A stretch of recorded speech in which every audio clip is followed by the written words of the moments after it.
So class आज previously video में हम लोग ने ये पढ़ा था कि थर्ड ऑर्डर रिएक्शन। अभी हमारा कंप्लीट हुआ था थर्ड ऑर्डर रिएक्शन। इसके बाद क्लास हमारा आता है zero order reaction. Zero order reaction क्या होती है? जैसे कि क्लास हमारी फर्स्ट ऑर्डर रिएक्शन है, सेकेंड ऑर्डर रिएक्शन है, थर्ड ऑर्डर रिएक्शन है, उसी तरह हमारी जीरो ऑर्डर भी रिएक्शन होती है। जैसे कि जीरो ऑर्डर रिएक्शन में हम लोग क्या करते हैं, zero order reaction. So class, in a zero order reaction, a reaction A gives a product is said to be a zero order when its rate is given by rate is equal to k a to the power 0. That's mean किसी की भी power अगर zero होती है तो हमारा क्या हो जाता है, किसी की भी अगर पावर जीरो है तो वहां पर हम लिखेंगे 1, तो k इंटू 1 करती है तो हमारा क्या आ जाएगा, k आ जाएगा। अब देखिए क्लास, इसमें क्या है, अगर हमारी कंसंट्रेशन की पावर अगर कहीं पर भी जीरो है यानी वो हमारी क्या है, जीरो ऑर्डर रिएक्शन है। जैसे कि photochemical combination of H2 and Cl2 over the surface of water, like that H2 plus Cl2 is over the surface of water in the presence of UV rays, it gives out 2HCl. So in this case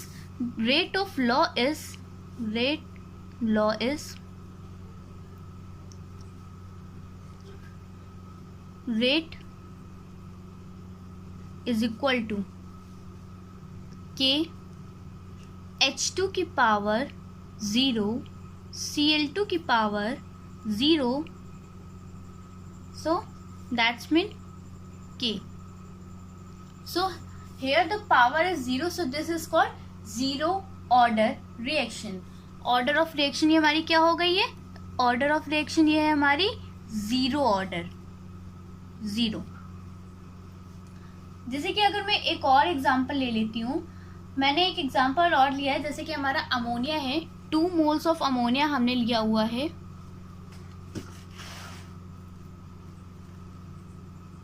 ये हमारा 2 moles of ammonia है। ये क्या देता है, decomposition of ammonia at the surface of metal like gold और platinum. Decomposition of ammonia at the surface of a metal like gold और platinum। अब देखिए यहाँ पर अमोनियम गैस है, गोल्ड और प्लैटिनम की सरफेस पर अगर हम कराते हैं तो यहाँ पर देखिए ये हमें देता है N2 प्लस 3H2O। अगर हम पूछें कि इसका रेट क्या आएगा, इसकी रेट लॉ क्या आएगी, तो यहाँ पर हो जाएगा K कंसंट्रेशन NH3 की पावर यहाँ पर जो हमारी होगी वो होगी 0, तो ये हमारा हो जाएगा K। अब क्लास आप लोग को यहाँ पर एक चीज का डाउट हो रहा होगा कि यहाँ पर मल्टीप्लाई में तो 2 लिखा हुआ था, तो फिर यहाँ पर जीरो ऑर्डर रिएक्शन क्यों हो गई है? तो यहाँ पर क्लास जीरो इसलिए है क्योंकि ये क्या है, एक गैस है और वो भी किसी चीज की सरफेस पर हो रही है। वो खुद थोड़ी ना हो रही है, वो खुद डिकम्पोज जो है जो इसका हो रहा है वो किसी के साथ रिएक्ट थोड़ी ना कर रही है डिकम्पोजिशन में।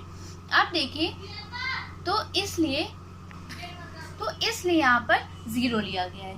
ओके क्लास, अब अगर हम बात करते हैं इसकी यूनिट ऑफ रेट कांस्टेंट की, तो इसका यूनिट ऑफ रेट कांस्टेंट जो होगा वो क्या होगा क्लास, यहाँ पर आप देखिए,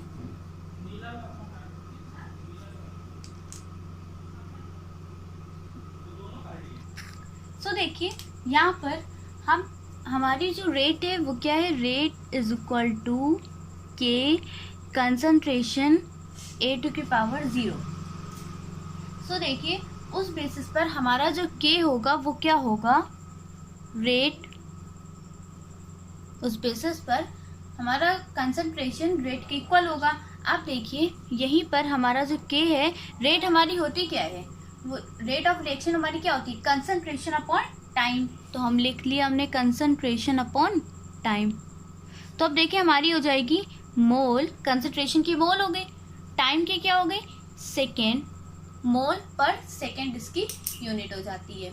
ओके क्लास, ये हमारी किस चीज़ की होती है, रेट कांस्टेंट की होती है। अब क्लास एक बार फिर से रिवाइज कर लीजिए आप इस चीज़ को कि हमारी जो फर्स्ट लॉ है, फर्स्ट लॉ की रेट क्या होती है, सेकेंड इनवर्स होती है। वहीं पर हमारा second law second order of reaction है, तो सेकेंड ऑर्डर ऑफ रिएक्शन में हमारी क्या होती है, उसमें होती है हमारी मोल इनवर्स सेकेंड इनवर्स, हमारी ये सेकेंड की होती है। और थर्ड ऑर्डर ऑफ रिएक्शन में हमारी जो यूनिट होती है वो क्या होती है, वो हमारी होती है पर मोल की पावर 2 पर सेकेंड, पर मोल स्क्वायर पर सेकेंड, इसकी ये यूनिट हो जाती है। और जीरो ऑर्डर में हमारी क्या हो जाएगी, मोल पर सेकेंड हो जाती है। Okay class, so I don't think कि आप लोग को कोई भी कंफ्यूजन हो रही होगी इसमें। अब क्लास एक चीज़ तो हम लोग ने जान लिया यहाँ पर कि ये चीज़ें होती हैं। अब इसमें पहले एक और चीज़ आप पढ़ लीजिए, उसके बाद फिर मैं इनकी इक्वेशंस बताऊंगी कि first order reaction, second order reaction और थर्ड ऑर्डर रिएक्शन की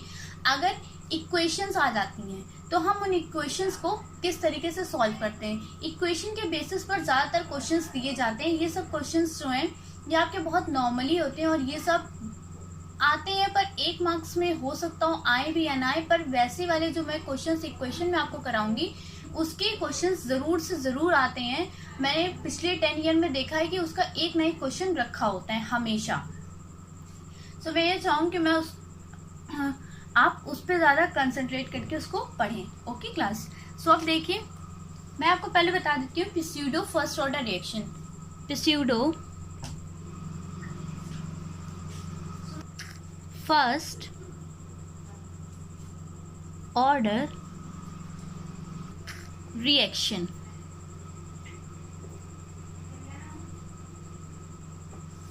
सो class pseudo first order reaction क्या होती है, the reaction which apparently seem to be of higher order but under certain circumstances behave as first order reaction as referred to as a pseudo first order reaction। pseudo first order reaction हम इसे कहते हैं। देखिए pseudo first order reaction ये कहता है कि उसकी जो पावर होती है वो बहुत ही ज़्यादा हायर हो जाती है, पर क्या हो जाता है कि कुछ सर्कमस्टांसेस ऐसे हो जाते हैं कि जिसकी वजह से वो बिहेव करती है फर्स्ट ऑर्डर ऑफ रिएक्शन की तरीके। अगर हम ये बोल रहे हैं फर्स्ट ऑर्डर ऑफ रिएक्शन के तरीके बिहेव करती है, तो डिफरेंस क्या होता है फर्स्ट ऑर्डर रिएक्शन और सेकेंड ऑर्डर और प्यूसिडो फर्स्ट ऑर्डर रिएक्शन में। तो देखिए class, there is a first main and major difference between first order reaction and pseudo first order reaction. वहाँ पर हमारा जो रिएक्टेंट होता है वो सिर्फ एक होता है, वहाँ जो हमारा रिएक्टेंट होता है वो सिर्फ एक होता है, और स्यूडो फर्स्ट ऑर्डर रिएक्शन में हमारे जो रिएक्टेंट होते हैं वो 2 रिएक्टेंट होते हैं, वो दोनों मिलकर के प्रोडक्ट को फॉर्म करते हैं। जैसे कि स्यूडो फर्स्ट ऑर्डर रिएक्शन है तो इसमें हमारा एक रिएक्टेंट ए हो गया, दूसरा रिएक्टेंट हमारा बी हो गया, और इन दोनों को मिला करके ही हमारा प्रोडक्ट का फॉर्मेशन होता है। ओके, अब हम अगर बात करें इसकी रेट लॉ निकालने के लिए, तो हम इसकी रेट लॉ किस तरीके से निकालेंगे। तो इसकी रेट लॉ जो है वो रेट इज इक्वल टू के कंसंट्रेशन ए ओवर कंसंट्रेशन बी। इन दोनों की पावर कितनी हो जाती है, यहाँ पर 1 हो। मैं यहाँ पर अगर एग्जांपल ले रही हूँ तो देखिए acid catalysed hydrolysis of ethyl acetate. अगर मैं इसकी बात करूँ तो यहाँ पर हमारा क्या है, एसिड कैटलिस्ट है जिसको हम हाइड्रोलाइज कर रहे हैं। तो मैंने यहाँ पर लिया हुआ है CH3 COO C2 H5 plus H2O is gives out CH3 COOH plus C2 H5OH. So class, in this reaction the concentration of water is so large. इसमें जो कंसंट्रेशन होगा वाटर का वो बहुत ज़्यादा होता है। क्लास, इसमें मैंने एक चीज़ आपको पॉइंट मेरा छूट गया प्यूसिडो फर्स्ट ऑर्डर रिएक्शन में। इसमें देखिए जो ए का कंसंट्रेशन होता है वो बी के कंसंट्रेशन से बहुत बहुत छोटा होता है, और इसका में बी का जो कंसंट्रेशन दिया जाता है वो बहुत ज़्यादा ही होता है, और जिसकी वजह से इसकी लेस क्वांटिटी होने की वजह से इसे हम ज़्यादा फाइंड आउट नहीं कर पाते हैं। इसमें बहुत ही लिटिल चेंज आ पाता है, बहुत कम चेंजमेंट इसमें हो पाता है। ये चीज़ इसकी थी। अब देखिए जो ये हमारी रिएक्शन लिखी गई है इसमें क्या होगा, वाटर की क्वांटिटी बहुत ज़्यादा है तो इसलिए क्या होगा, इसमें remain constant the rate law of reaction is, जो इस रेट लॉ ऑफ रिएक्शन जो इसमें आएगी वो क्या होगी, रेट इज इक्वल टू के नॉट। इसे हम इस तरीके से लिखेंगे, रेट इज इक्वल टू के नॉट CH3 COO C2H5। ये यहाँ पर हमारा ये आ जाता है। ओके क्लास, सो अब देखिए, अब हम बात करने जा रहे हैं इक्वेशंस की, जो मैं आपसे कह रही थी कि इक्वेशंस हम लोग किस तरीके से निकालते हैं, तो अब हम लोग उस पर बात करेंगे।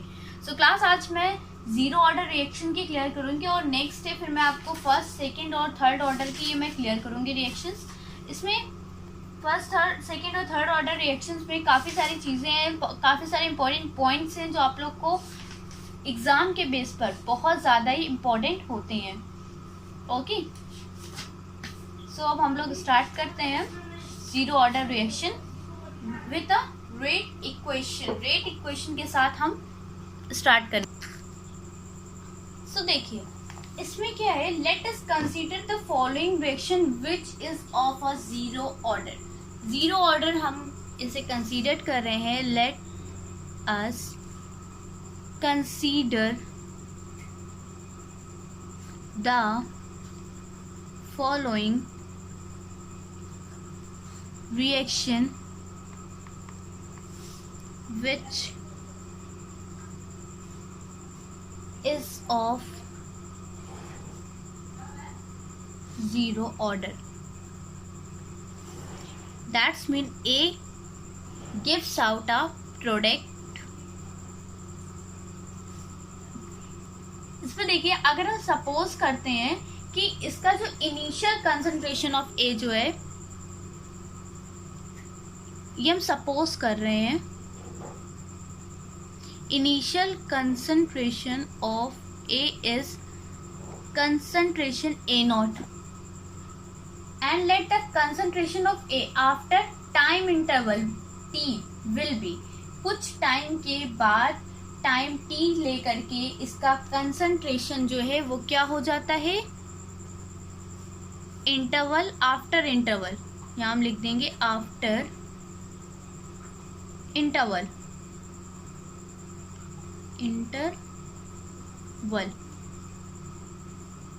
आफ्टर इंटरवल T में इसका जो कंसंट्रेशन जो है वो A हो जाता है। अब देखिए, since the reaction is of zero order, the rate of reaction, तो हमारी रेट ऑफ रिएक्शन जो होगी वो क्या होगी, देखिए पहली बात A का क्या होगा, डिकम्पोजिशन होगा, तो DA ओवर DT। इसे इस तरीके से डिनोट किया जाता है, ये आप जानते ही हैं। माइनस क्यों लगा हुआ ये भी आप जानते हैं, क्योंकि यहाँ A का जो है वो क्या हो रहा है, A की कंसंट्रेशन जो है वो कम होती चली जाएगी यहाँ पर। ठीक है, अब देखिए, at time T must be proportional to the zeroth power of the concentration of A at that time. So DA over DT is equal to A naught. इसे हम इस तरीके से डिनोट करेंगे। अब देखिए, यहाँ पर DA जो है,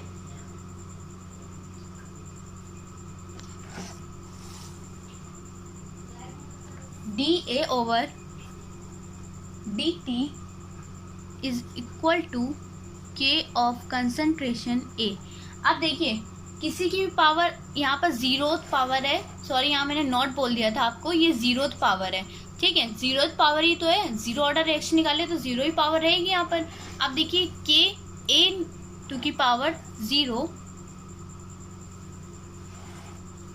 डायरेक्टली प्रोपोर्शनल यहाँ पर होता है, और उसके बाद फिर ये अब ये 0 पावर हो गई है, ये 0 पावर हो गई है, तो यहाँ पर जो a है इसकी वैल्यू 1 हो जाएगी और यहाँ k जो है k इज इक्वल टू हमारा हो जाएगा dA/dt। अब हम क्या करते हैं, इन दोनों का इंटीग्रेशन करते हैं। अब देखिए क्लास, किसके टर्म्स में करेंगे इसका इंटीग्रेशन। यहाँ पर देखिए, where k is the rate constant is given reaction can be written as dA is equal to k dt। ये हमारा dt है, ये हमारा dt यहाँ पर आ गया। अब हम क्या करते हैं, इंटीग्रेशन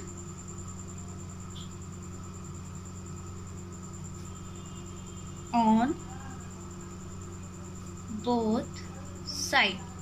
जब हम इंटीग्रेट करेंगे यहाँ पर दोनों साइड पर, तो यहाँ पर क्या होगा, माइनस का साइन हमारा बाहर हो गया, dA is equal to k हम बाहर कर लेंगे, क्योंकि k हमारा क्या है, कांस्टेंट है।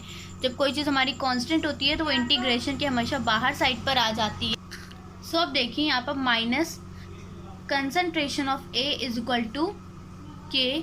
अब ये जो t है, यहाँ पर देखिए, यहाँ पर किस तरीके से होता है, यहाँ पर ये dt का हमारा जब करते हैं तो यहाँ पर हमारा सिर्फ t बचता है प्लस i जो हम यहाँ यूज कर रहे हैं ये एक कांस्टेंट है, कांस्टेंट ऑफ इंटीग्रेशन है। आप देखिए यहाँ पर हम जो t की वैल्यू है उसको हम कर देते हैं अगर 0, t की वैल्यू अगर हमने 0 कर दी है, और a जो है कंसंट्रेशन ऑफ A जो है वो हमारा कंसंट्रेशन ऑफ A0 हो गया है। तो आप देखिए, putting this value in equation first, putting this value in equation first. So अब देखिए, अगर हम फर्स्ट वाली इक्वेशन में ये वैल्यूज रखते हैं तो हमारा क्या आएगा यहाँ पर class,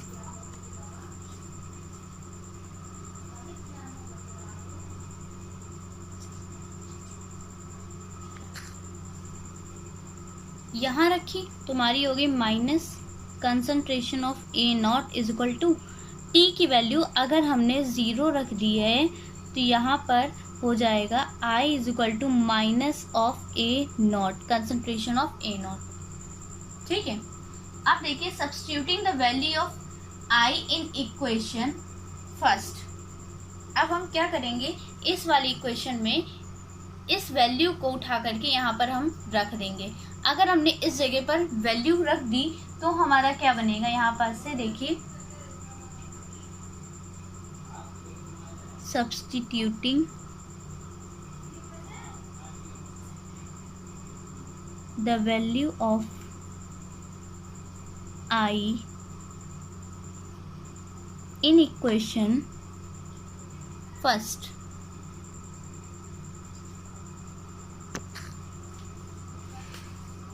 minus k is equal to concentration of A is equal to k plus KT plus integration की जगह पे I वाली की जगह पे रखना, तो हमने यहाँ पे वैल्यू रख दी I माइनस के साइन के साथ कंसंट्रेशन ऑफ A।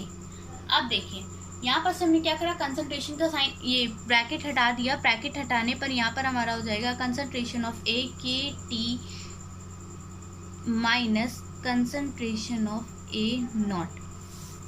अब देखिए, हमारा ये यहाँ पर निकल आया है। अब हम क्या करेंगे, यहाँ पर से KT की वैल्यू को हम लोग पहले देखेंगे। KT को हम इधर ही रखेंगे और इसको हम यहाँ पर ले आए। जब हम इसे यहाँ पर ले आए तो हमारा हो जाएगा concentration of A0 minus concentration of A। Okay class, concentration of A0 minus concentration of A। फिर हमारा हो जाएगा K इज इक्वल टू, हम T को नीचे भेज दे रहे हैं और T को जो हमने नीचे भेज दिया तो हमारा हो गया 1/T concentration of A0 minus concentration of A। Represent the integration rate और integrated rate law for a zero order reaction. So हमारी जो इक्वेशन थी, जिस इक्वेशन को मैं निकालने की बात कर रही थी, वो इक्वेशन हमारी यहाँ पर ये निकल के आएगी। क्लास एक बार मैं फिर से आपको बता दे रही हूँ ताकि आपको इसमें कोई भी कंफ्यूजन ना हो। इसमें हुआ क्या था, let us consider the following reaction which is zero order. Zero order reaction क्या होती है, ए जो है वो अपने प्रोडक्ट को देता है। उसमें देखिए हमने क्या करा, पहले जो उसका कंसंट्रेशन था वो क्या था, ए के लिए वो है ए नॉट। आफ्टर कुछ टाइम टी लेने के बाद उसका कंसंट्रेशन ए हो जाता है। तो अब देखिए ए जो है, ए प्रोडक्ट था हमारा, उसका क्या होगा, डिकम्पोजिशन होगा, वो हटेगा, वो वहां से क्या होगा, एक तरीके से वो उसका कम होगा। जो चीज कम होती है उसको हम किससे डिनोट करते हैं, माइनस के साइन से। So minus d A over d t हो गया यहाँ पर। अब देखिए जो हमारा ये होता है रेट लॉ, वो डायरेक्टली प्रोपोर्शनल होता है कंसंट्रेशन के, या आप पढ़ चुके हैं मोलारिटी के इक्वल होता है। सो अब देखिए यहाँ पर क्या होगा, यहाँ पर से जब हमने डायरेक्टली प्रोपोर्शनल के साइन को रिमूव किया तो हमने यहाँ पर के यूज किया। के हमारा क्या है, कांस्टेंट है। कांस्टेंट यहाँ पर अब हमारा आ गया। अब देखिए अब हम क्या करेंगे, यहाँ पर ए टू की पावर जो हमारी यहाँ पर ये जीरो है, जो ये ए टू की पावर जीरो है, किसी की पावर अगर जीरो होती है तो वहाँ पर वैल्यू क्या हो जाती है, 1 हो जाती है। So k is equal to d A over d t हो गया। सो डी टी को हमने इधर भेज दिया, minus d A is equal to k d t हो गया। अब हमने दोनों साइड पर इंटीग्रेशन कर दिया। जब हमने इंटीग्रेशन कर दिया तो यहाँ पर integration d A is equal to k integration d t हो गया। के को हमने यहाँ से बाहर क्यों किया था, इसलिए बाहर किया था क्योंकि के जो है वो हमारा कांस्टेंट है और कांस्टेंट का इंटीग्रेशन नहीं होता अगर वो मल्टीप्लाई में है। अगर प्लस में आता है तो क्या होता है, उसकी वैल्यू 0 हो जाती है। अब देखिए minus A is equal to के टी प्लस आई हो गया। आई जो है वो यहाँ पर हमने लिया हुआ है इंटीग्रेशन कांस्टेंट है ये यहाँ पर। अब देखिए minus concentration of A is equal to के टी प्लस आई हमारा ये आ गया। अब हम क्या करेंगे, टी की जगह पे 1 वैल्यू पुट करनी है हमें और ए की जगह पे ए नॉट पुट करना है हमें। जब हमने ये वैल्यू इक्वेशन फर्स्ट में पुट कर दी तो हमारी निकल के आती है minus A naught is equal to k into 0 plus I. I की हमारे यहाँ पर वैल्यू आ जाएगी minus concentration of A naught. अब हम क्या करेंगे, इस वैल्यू को उठा करके हम फर्स्ट वाली इक्वेशन में रख देंगे। जब हमने इसको फर्स्ट वाली इक्वेशन में रख दिया तो हमारा आ जाएगा minus A is equal to के T plus minus concentration of A naught. यहाँ यहीं पर आई था, यहीं पर हमने उठा करके ए नॉट रख दिया माइनस का। अब देखिए ये हो क्या जाएगा, माइनस का concentration of A is equal to के T minus concentration of A naught. K T को हमने एक ही जगह पे रखा और ए नॉट को उठा करके हमने इधर भेज दिया। ये माइनस में था, प्लस में हो जाएगा इधर आकर के। तो concentration of A naught minus concentration of A, K is equal to T जो है उसको हमने नीचे भेज दिया तो 1 upon T is equal 1, K is equal to 1 upon T concentration of A minus concentration A naught minus concentration A. So ये हमारी इक्वेशन लास्ट में निकल करके आ जाती है और यही जो रेट ऑफ इक्वेशन है इसी के बेसिस पर हमारे क्वेश्चंस भी आते हैं। अब देख लेते हैं हम क्वेश्चन इसके किस तरीके से आते हैं। सो क्लास देखिए ये हमारा numerical, a certain zero order reaction has k is equal to 0.25।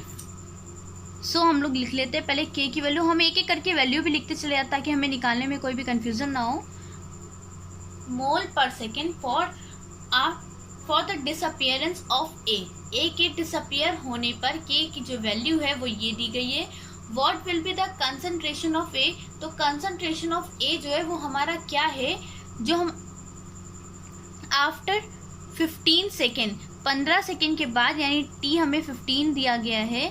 If initial concentration is, हमें इनिशियल यानी ए नॉट हमें दिया गया है 0.5। सो अब हमें फाइंड आउट करना है। सो क्लास हम लोग कैसे फाइंड आउट करेंगे, हमारी जो इक्वेशन थी क्या थी, K is equal to 1 upon T bracket concentration of A naught minus A. So अब देखिए हम इस जगह पर वैल्यू को अपनी पुट कर देंगे।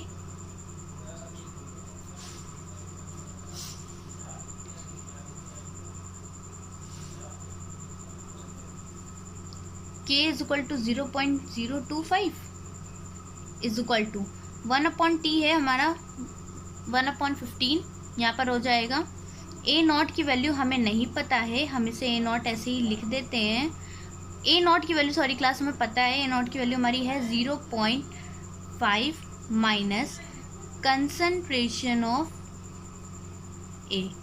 सो अब देखिए हम पहले क्या करेंगे, इसको हम यहाँ पर मल्टीप्लाई करा दे रहे हैं, करा दिया हमने 0.025 इंटू 15 इज इक्वल टू, अब हमारा हो गया 0.5 माइनस कंसंट्रेशन ऑफ ए। अब हम क्या करेंगे, देखिए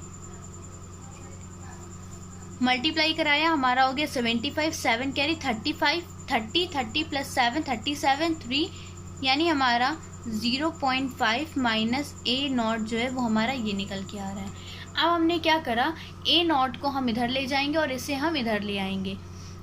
हमारा ए जो है, सॉरी कंसंट्रेशन ऑफ ए को हम इधर ले आएंगे, 0.5 माइनस 0.375। सो यहाँ देखिए जब हम इसे माइनस करेंगे तो हमारा कंसंट्रेशन ऑफ ए जो है जो हम निकाल रहे थे वो हमारा क्या आ जाएगा, यहाँ पर देखिए 5099 2 माइनस 9 में 7 माइनस करेंगे 2 हो गया, यहाँ पर 441, यानी हमारा जो कंसंट्रेशन ऑफ ए है वो हमारा क्या था 0.125, जो डिसअपियर हो गया था, और हमारा निकल के जो इनिशियल था वो हमारा ये था, और हमारा जो कंसंट्रेशन ए है वो हमारा 0.25 मोल यहाँ पर हमारा आ जाएगा। Okay class, so I don't think आप लोग को इस न्यूमेरिकल में कोई भी कंफ्यूजन हुई होगी। ऐसे ही न्यूमेरिकल बस इसमें पूछे जाते हैं।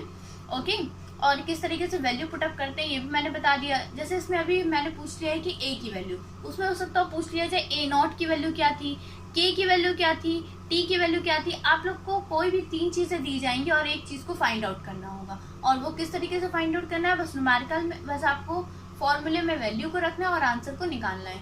ओके क्लास, सो आज के लिए इतना ही रहेगा। नेक्स्ट जो हमारा टॉपिक रहेगा वो है हमारा फर्स्ट ऑर्डर ऑफ रिएक्शन। सो अभी के लिए thank you class and have a nice day.